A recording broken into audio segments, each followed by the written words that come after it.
started wearing like looser pants. I stopped eating pork, stuff like that. And then there were other smaller things. So like after I started covering my legs, I got this feeling that I needed to cover my arms as well. And like for me, that was kind of a sign that this was the truth. Hidayah adalah milik Allah dan diberikan kepada siapa saja yang Dia kehendaki. Hal inilah yang terjadi pada Akaela Feng. Perempuan berdarah Cina Jerman ini dulunya adalah seorang agnostik. So in high school, I was really depressed. I was struggling with stuff, and I knew these 3 Muslim kids in my school, and I started asking them questions about Islam. The more I learned, the more I loved it, and I started incorporating small practices into my daily life. So I started covering my legs, and then I started wearing like looser pants. I stopped eating pork, stuff like that. And then there were other smaller things. So like after I started covering my legs, I got this feeling that I needed to cover my arms as well. And like for me, that was kind of a sign that this was the truth, because where else would this feeling have come from, right?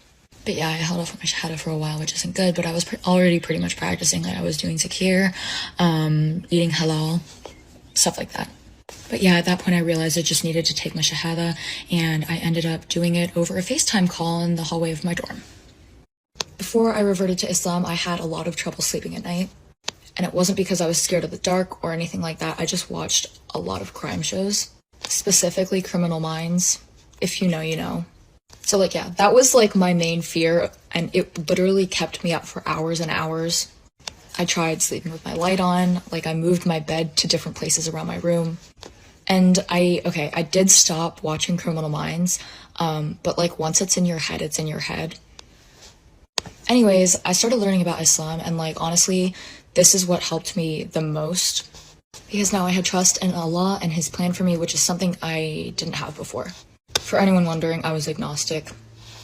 But yeah, I still watch my crime shows, and I don't have any problem sleeping at night, and it's literally all because of Islam. So alhamdulillah, and if you are having like the same problems as me, just like renew your trust in Allah, because it really does help. Orang tua Akaela Feng awalnya melakukan penolakan terhadap keputusan anaknya. Namun setelah selama 2 tahun menjadi seorang muslim, mereka menyadari perubahan positif pada anaknya. Okay, so I understand why people are asking this, but it is a personal relationship that I have with my parents, and I'm just not going to be putting that many details out on the internet for everyone to like know about. But I will share like how I told them, and how I told them like I put on hijab and stuff.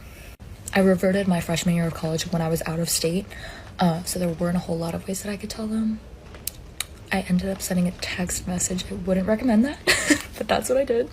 So nothing really happened after the text message, but when I came home for break, things were just a little bit awkward.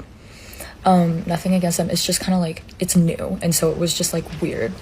So after that initial period, things calmed down. They were very accommodating, so my mom started cooking with halal meat, and they would make stops like on road trips so that I could pray. And when I put on hijab, my family was away on a trip, and so I sent them a text message. But yeah, that's kind of where we're at now. Don't do that. And like that, they didn't like that. But what probably convinced them that Islam was good for me was my change in character, my change in attitude. Like they told me this, they said, you seem happier, you seem more grounded, you seem more confident, and we don't agree with Islam, but it seems like you found your way. And like in some cases, it's best just to like come out and say it. Like there's no easy way to do it. You kind of just have to say, hey, I'm Muslim. But with parents that might show like a more negative reaction, it might be better to like show a change in your character, like how you respect your parents, like maybe you'll be happier and stuff. And so they take notice of this, and then when you tell them, inshallah, one day that you're Muslim, they can attribute these changes in your character to Islam. But yeah, I hope that helped. Semenjak mengenal Islam, Akaela merasa memiliki tempat untuk bersandar, yaitu Allah Subhanahu wa Ta'ala. Everything around you is a mercy from Allah. Your food, water, shelter, clothing, access to education, sunlight when you walk outside, air to breathe, all of it is a mercy from Allah. All of these mercies from Allah are there for you when you need them. So how could you ever think that Allah does not see you, that He doesn't know you, or He's not with you? Every time you drink water or eat food, you are doing so because of the mercy of Allah. So don't ever think that like He's not with you, or He doesn't see you, or He doesn't have mercy on you. So yeah, if you look around at everything that you have, everything that Allah has given you, you'll know that Allah always sees you and that He is always with you. If you ever feel like really discouraged and alone, just know that Allah is with you and that He knows you better than you know yourself.